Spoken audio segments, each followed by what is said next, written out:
Hello students. So I'm welcoming you all to the next part. So this is part 3 of unit 2, class 12 political science. So unit 2, the name of the unit is the end of bipolarity, and so far we have already covered two video lectures as well as the live classes.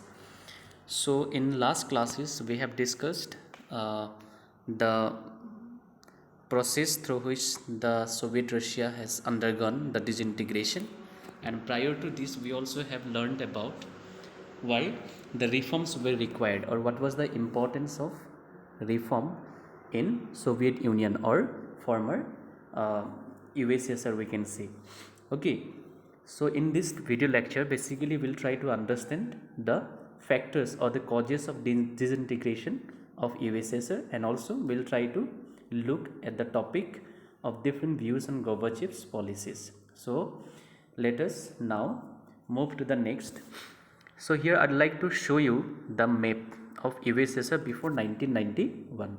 So before 1991, as I have already said in various classes previously, the Soviet Union or former Soviet Union or USSR we call Union of Soviet Socialist Republic. So it comprised of 15 different republics, okay, or 15 different states. So out of which we had Russia as well. Okay, but after disintegration, Russia had become the successor of the former Soviet Union, and other 14 states they got independence from Soviet Union. But it is not like the Russia had not attained independence. Russian Federation also had attained independence from Soviet Union. Okay, that means as a whole, the Soviet Union was completely collapsed.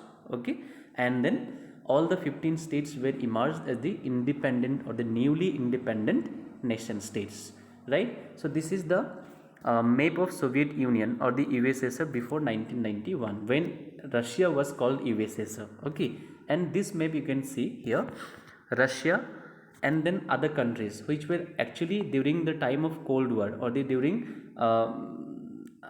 before Cold War or after 1917, okay, after Russian Revolution. So those countries were the part of, yeah, here you can see in the Central Asia, Kazakhstan, Turkmenistan, okay, Uzbekistan, Kyrgyzstan, Tajikistan, and then here you can see Azerbaijan, Georgia, Armenia, Ukraine, Moldova, Belarus, Ukraine, Latvia, Estonia, Lithuania. All those countries were part of the Soviet Union only. Okay, apart from that, there were some countries after Second World War which were controlled by Soviet Union, but they were not the integral part of Soviet Union. Okay, just remember this thing, right? And these 14 states after disintegration got independence from Soviet Union and have declared themselves as the independent nation state, right? So now we'll see the causes of disintegration of USSR or Soviet Union. So the very first reason was internal weakness. So what is internal weakness? So within USSR, so here you can, I just like to go back again. This is the Soviet Russia's map. Okay, Soviet Union or USSR, right? So here different republics were together, formed the Soviet Union, right? But what happened within the republic?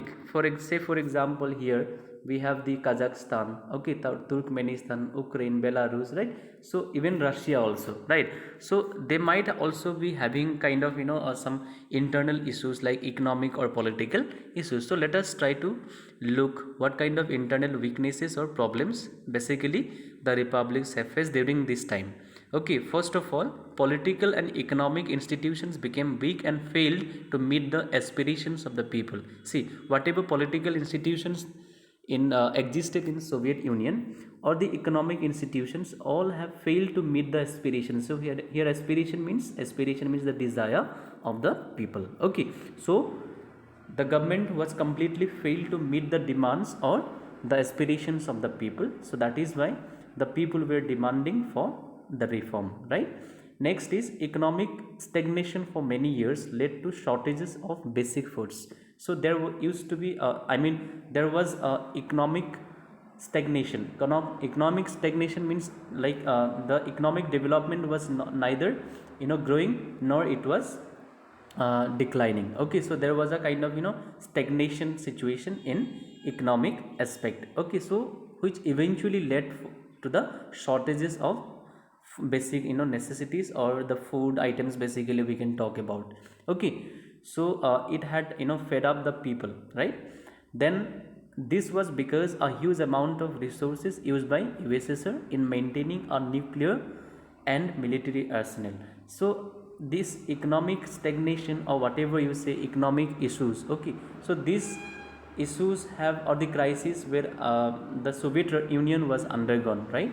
So what was the basic reason here? Because the USSR had basically used its funds or money in the production of the nuclear weapons or the military arsenals, right? So why? Because during Cold War it had to compete with USA in the arms. Okay, so that is why the arms race was going on. Already we have discussed in previous classes also why reforms were required. So in that particular topic also we have covered few things. Okay, so here because of this arms production, the economic development was remaining away from the government's eyes, right? Next is it also used its resources for the development of its satellite states of Central Asia. So satellite states here, Central Asia means these are this Kazakhstan, Turkmenistan, this one Tajikistan, okay, Kyrgyzstan. These are these states, republics which were said to be satellite states.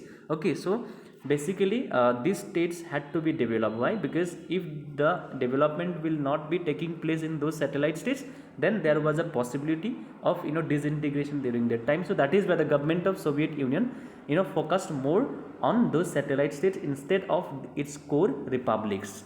Okay, then but it no longer could hide from its citizens. So citizens came to know, okay, the Soviet Union's intention, the government's intention was no longer, it was hidden. The people have come to know, who those who were very much aware about. Okay, the citizens became more knowledgeable about the economic advancement what was going on in the Western developed countries. So the government could not keep the citizens in a vague. Okay, so it could not keep the citizens in a dark situation. So people have come to know and they have started agitating against the government. So very second factor or the cause for the disintegration, let us see, unaccountable Communist Party. See, after Russian Revolution from 1922 itself, okay, the government was formed by the Communist Party of Soviet Union, right? So that party was continuously in power. Why? Because other parties were not allowed, right? So it was a kind of authoritarian rule going on in Soviet Union, as like we see in China at present.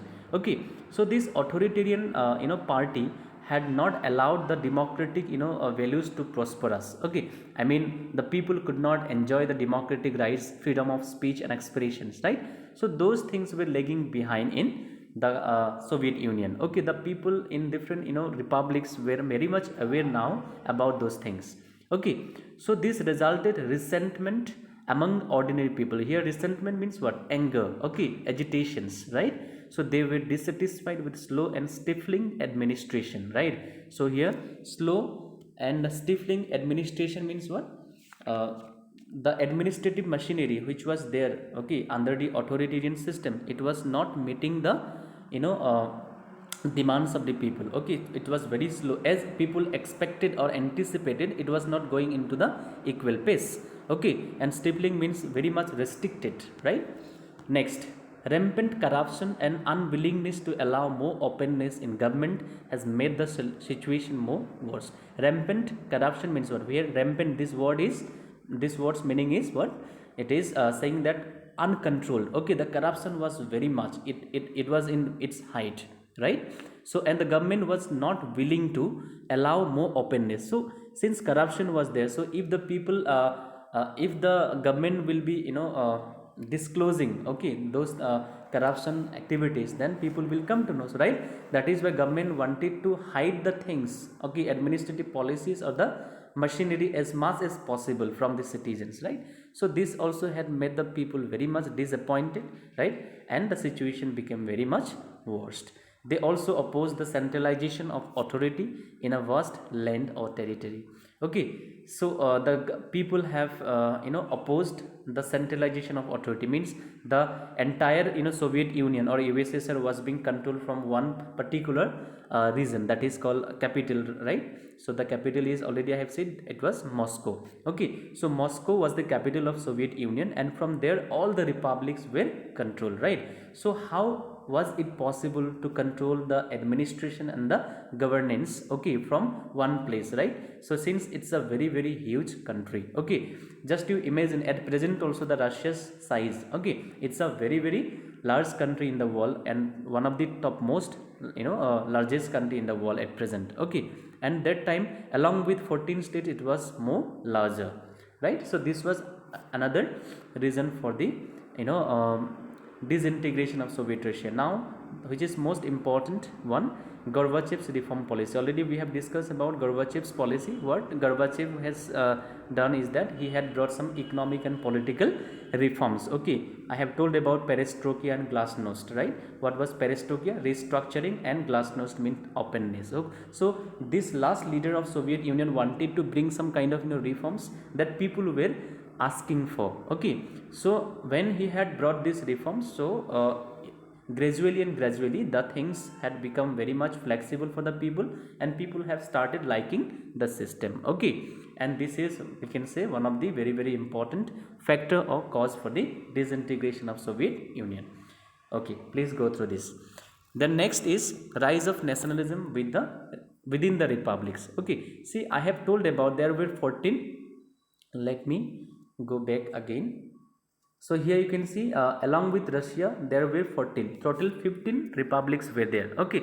So among this republic, for example, here in Kazakhstan, the people are having different language, different culture, different religion. Okay. So the differences among the republics have also resulted in the rise of nationalism feeling. Okay. So what is nationalism? When we are very much aware, or when we are very much bound or attached with a particular culture or religion. Okay, when a group is very much aware about that. Okay, so when they want to have a separate nation state for them, right? So this is how the nationalism feeling origins. Okay, so this nationalism feeling has driven the people into the disintegration of Soviet Union. Why? Because they were not happy with the Russian dominance. Okay, many a time they felt that the Russian republic, I mean, from though it was Soviet Union, but the major control was from Russia only. Okay, so Russia was the dominant republic there, right? So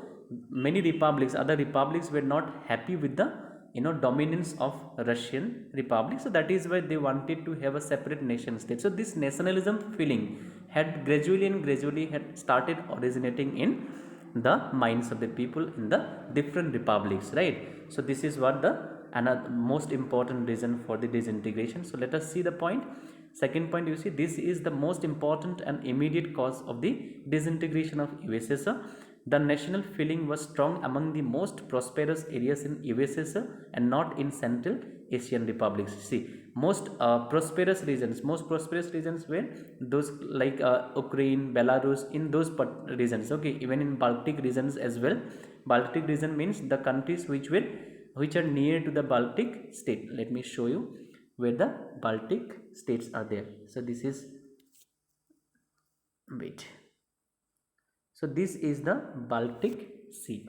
Okay, this is Baltic Sea, and the countries which were part of the Soviet Union, here you can see Estonia, and then Latvia, then Lithuania. So these three countries together were named as what? Baltic states. Okay, why? Because they are all these three countries are sharing their border with the Baltic Sea. So that is why these three countries are called at present Baltic countries. Okay, or Baltic republics during the time of during when they were part of the Soviet Union. Okay, so this is the main reason why we call them as Baltic Republic or Baltic state or Baltic nation, right? I hope it is clear. Then next, ordinary people among prosperous republics never liked to pay the big price to uplift the backward Central Asian republics. The Central Asian republics were basically quite backward. Okay, so that is why those people of the prosperous republics like Baltic or Ukraine, whatever you say, right? So from those republics, people did not want to give their money for the development purpose of those backward region, right? Instead of that, they wanted to they wanted a kind of machinery or the government which will spend their money in their own development, right? So this is what the reason. Now let us move to the next topic. Okay, so these four reasons you will have to remember basically for the disintegration of the Soviet Union. Okay, I mean in the factors. Now different views on Gorbachev's policy was also one of the factor we have said, right? So after the taking of these reforms, Gorbachev's policies were being viewed by two group of people. One was the supporter and another was the critics. Okay, so the supporters of these policies or the reforms have sought to have more reforms in the Russian republics or Soviet Union's republics. Okay, so let us see. They felt that Gorbachev should have moved much faster and were disappointed and impatient with his methods. See, what Gorbachev had initiated, okay, about the reform policies, right? So that was good, but they were expecting more reforms. I mean, what Gorbachev was initiating or implementing the reform policies in what motions it was implementing, so that was not adequate enough according to those supporters. Okay, so they were seeking more faster implementation of the reforms. Okay, and that is why they were sometimes disappointed with Gorbachev. Okay, why? Because Gorbachev could have implemented the policies or the reform policies quite more in an efficient way, okay, or more faster. Okay, so they did not benefit in the way they have hoped from the reform policies. So they were hoping initially from the reform policies in the like they were expecting more, but because of Gorbachev's slow implementation of the reform policies, they were not I mean to say what they were not able to attain or receive the kind of expectation that they were having or keeping in themselves. Okay, now what critics are saying? Critics are saying that especially members, critics means who? The Gorbachev had initiated these policies against the communist rule, right? Now the Communist Party members, definitely they will oppose here, right? So especially members of the Communist Party and those who were served by the system, right? I mean the members of Communist Party and those who were getting the benefit from the communist rule, okay, took exactly the opposite view. Opposite view of whom? Opposite view of the supporters, right? So they felt that their power and privileges were eroding. They felt what? Their powers, whatever powers they were holding during the Soviet time, I mean Soviet communist rule, right? Or whatever privileges or benefits they were getting there from this system, right? Now gradually it was eroding means it was diminishing.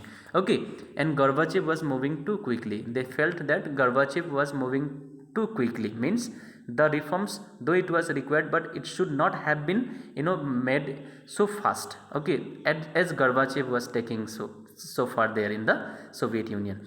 So this was the two different views that people have kept in their in the reform policy that was initiated by Gorbachev. Okay, so this is how we have come to the end of this today's video lecture. So in the next classes we will discuss the remaining things, and if you have any doubt then you please do bring in the live classes. Thanks for watching.